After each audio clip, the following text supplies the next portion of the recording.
Hey guys, this is Apple World and welcome back to my channel. So today we'll be seeing a few things that you have to check before you buy an used iPhone. But before getting into it, I would highly appreciate if you like this video so that it will help me out with the YouTube algorithm, and also subscribe to my channel and hit that notification bell so that you will get notified whenever I post a new video. So now without wasting any time, let's get started. So the first and foremost thing you have to do is reset all your settings. So in order to do that, go to your settings and then click on general and then go all the way down and click on reset. Now reset all settings and enter your passcode. Once you enter your passcode, it will ask you to reset all settings. So once you click that, your phone will automatically reboot. So why we have to do this is there are many fake phones out there which look exactly like iPhone, but it's an Android phone running with an iOS theme. So once you reset all your settings, then the phone will reboot into its original state, that is the Android one. So in order to check that, you have to reset all your settings. Step will be to check for Face ID. So to do this, go to your settings and then click on Face ID and passcode and enter your passcode. But in your case, there won't be any passcode added because you have just reset all your settings.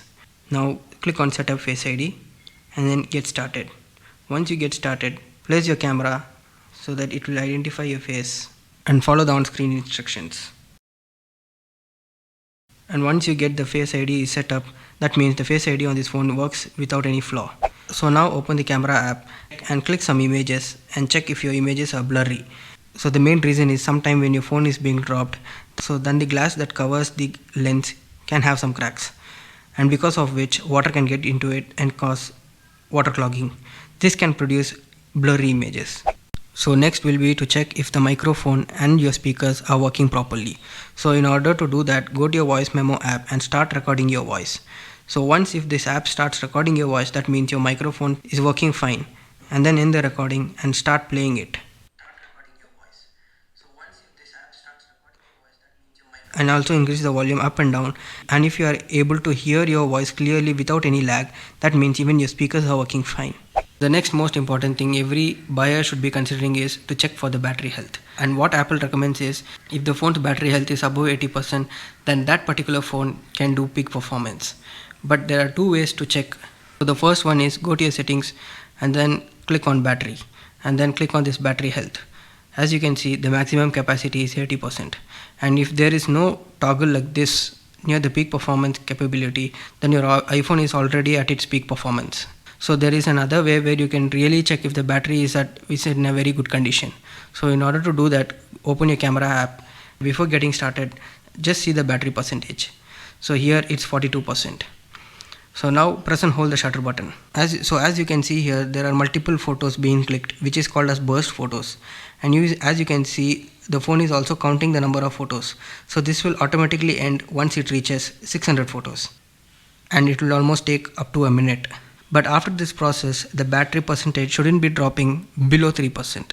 If it drops, then your battery health is in very bad condition. So let's see how this battery performs. Yes, so now the 600 photos has been clicked, and now release the shutter button and close your camera app and check for the battery percentage. As you can see, it's 38%.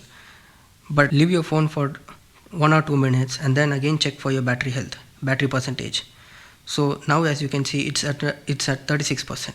So when we started this process, it was 42%, and now it's been ended up with 36%. So there's almost a 6% drop, which means the phone's battery is in a bad state. So obviously this is an 4-year-old iPhone 10. So battery has been weakened because of the usage. So the next one will be to check for the IMEI number. So to do that, head on to your settings page and then click on general and then about. And then scroll all the way down and you will find the IMEI number. So if you have a box along with you, then you can check the IMEI number with the box. And if you don't get a box, then just head on to IMEI24.com. I'll link this website in my description, and then from there you can copy and paste your IMEI number and check for it. Once you enter your IMEI number, as you can see here, so you will be getting all the details of the phone. So you scroll down, you can also see if that phone is Apple Care eligible, and if it was replaced by Apple, you will almost get everything. So now in order to check if the display is original or a third party one, you have to switch on the assistive touch. So to do that, head on to settings and then type assistive touch, and then click on assistive touch and toggle on the assistive touch. So once you toggle on, this small button like thing will appear on your display. So grab that and move all over your display, both horizontally and vertically. So while doing this, the assistive touch shouldn't lag or freeze out anywhere. So if it doesn't, that means your display is Apple original display.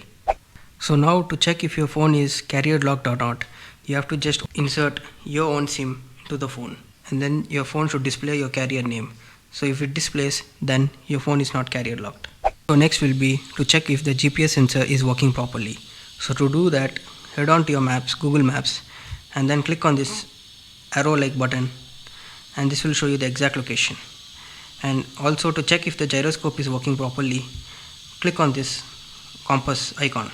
So once you click on that, no matter how you move your phone, the north direction shouldn't be changing. If it doesn't change, then the gyroscope sensor is working perfectly. Proximity sensor is nothing but when you call someone and take it near your ears, then the iPhone display will automatically go to blank state. So that's what proximity sensor does. So to check that, just call your friend or anyone and then try placing your hand above that sensor or near the Face ID. That's where the proximity sensor lies. So once you place that, as you can see, the display just goes blank. That's how you check for proximity sensor. Finally, you have to check your phone's physical condition. So to do that, just have a look and see if your side button, that is the phone unlock button, works perfectly or not. And also check for the volume up and down button and also the silent switcher. And also check if there are any minor scratches or even minor cracks on the glass body, because the whole phone is covered both front and back by glass body. So clearly check if there are any cracks. And once you do that, connect the phone to a power bank to see if the charging slot works perfectly. As you can see, it works perfectly. And also if you have an headphone that can be connected through this lightning port, then do check it, plugging it in and listen to some songs to see if it's working or not. So that's it for the and also if you have any earphones or headphones, then kindly plug into this lightning port and check if it works perfectly or not. So that's it for the video, guys. I hope you liked it. And if you have learned something new in this video, then please do share it with your friends so that they will have some knowledge on how to check all the things that I mentioned in this video before buying an used iPhone. So see you in the next video, guys. Peace.